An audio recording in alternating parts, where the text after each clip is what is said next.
I tell you, COVID-19 has really put a crimp on the economy, but there's one segment of workers that I really feel for because they really don't have much of a outlet in terms of like be able to find financial support. And that is, of all people, sex workers in Nevada. One thing that people don't realize, right, is that Nevada is probably, I think it might be the only state in all of the United States where sex work is legalized. Legal.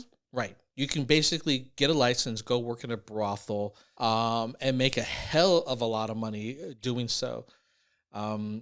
What's weird is that in Nevada, it's not everywhere. So people think like just driving over the state line from California, suddenly they could just do with anybody type of thing. Like, no, it's not like that at all. In fact, Las Vegas, right, the biggest city here, which is known as Sin City, prostitution is illegal. So if you actually want to, like, hook up with a girl in a brothel, you have to drive outside of Las Vegas. That's why they have all of these, what they call bunny ranches, where they have these like little groups of houses and businesses that are located about an hour outside Las Vegas where you can go to and then hook up. So you have to drive really freaking far out there. Yeah. Which sucks because literally if you go to these places, they all look like ranch style, almost like cult-like houses that have been built like 30 years ago. And they're just kind of chintzy looking, like just like real campy. How do you know that? Have you been there? Actually, no, I never have. I never have gone to do it. But there's been like TV shows out there. Like one of the famous ones, I think was on HBO, was called like The Bunny Ranch or something like that. And it was just showing what life was like inside one of these compounds. And it's fascinating because they talk about it in such a way that where it's like, this is regular life, and we come here, we sleep with the Johns, as they call them, and you can request anything. They have rooms and toys, everything that you could think of. Not cheap. Like if you go do something like that, I think like a minimum, almost $1,000. No. That may be just for like a hand job, maybe $500 for a hand job. I don't know. Like I said, I've never been. If you're John, let me know. Actually, no, maybe don't let us know. I don't want to get banned on YouTube. But it's really, really expensive.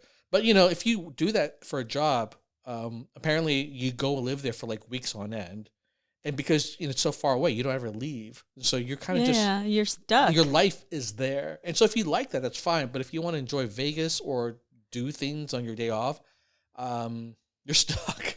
Yeah, but that's what it's like here in Las Vegas, right? These bunny ranches have now all been shut down because, as you can imagine, that's probably the scariest way to get. I was just going to say, like, when you said the toys, you can pick them, like, do they sanitize those toys?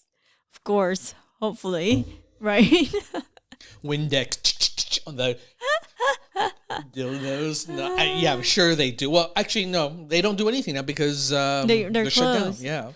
So the problem right now is, and there's been a lot of news articles written about this recently in Las Vegas about how these sex workers are turning to underground sort of endeavors in order to make money, meaning that they're coming here to Las Vegas, they're hooking up with people in like hotel rooms, they're getting pimps. Like it goes back to like old Las Vegas. Yeah, which is not a safe thing because it's a very dangerous lifestyle. Yeah. Like the one thing that I will say about these bunny ranches is that when you watch these documentaries about them, they do a really good job of protecting the women. That's why women want to go work there because one is they're constantly getting tested. Okay. In terms of like, for any diseases. Good. The Johns all have to wear condoms.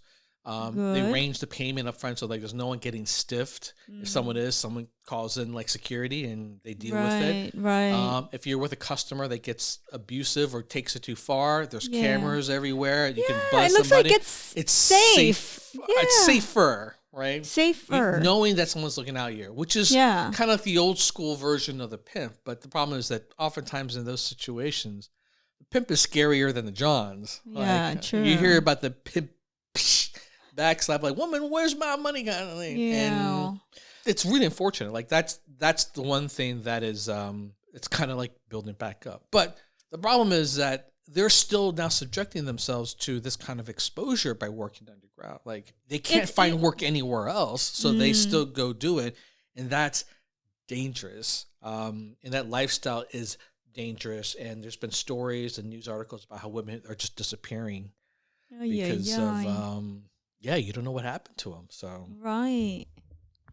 Oh my goodness. Why don't they just like make sure, the healthcare would go and check their place and see if there are sanitizer everywhere maybe and because it's illegal. everything's clean. What? You call what, police? The like, hey, make sure, come protect me. Like, I know that's not happening. And in fact, I don't even think you can just be a prostitute like that. You have to get a license and work with some sort of business establishment, and that's how they track all this. Like, it's very regulated. You can't just like one week and decide I'm going to become like an escort here in Las Vegas. The other thing I would advocate for these women is that, if this is scary, like right now what you're trying to do is at least survive the pandemic, right? Which is make enough money to get by, pay your bills and whatnot. So like go to OnlyFans. Like if you're not on OnlyFans right now, if you aren't taking advantage of the digital platform, which to me, and I think this is really one of the best things about OnlyFans, is that it's safe, is that you can control who you want to be on screen with. You can control your interaction with your fans. And so you're never subjected towards anyone who's there to take advantage of you or, turn anything that's into abusive situation. So Right. OnlyFans to me is like the ultimate fantasy scenario. And like I said with you in, another video, now that I figured out the formula for OnlyFans, easy to make 6-digit figures if you can find your niche on OnlyFans. So I just think that a lot of these gals, unfortunately, aren't tech savvy, and don't realize how to go about doing something like that to make that kind of money. I'm sure a lot of them are like playing with OnlyFans, Right. but they haven't kind of figured out like this is how the business works. And if they do that, I feel like this is a much safer route to go during a pandemic than going underground. It's just scary. Right. Right. That is really scary and sad for them.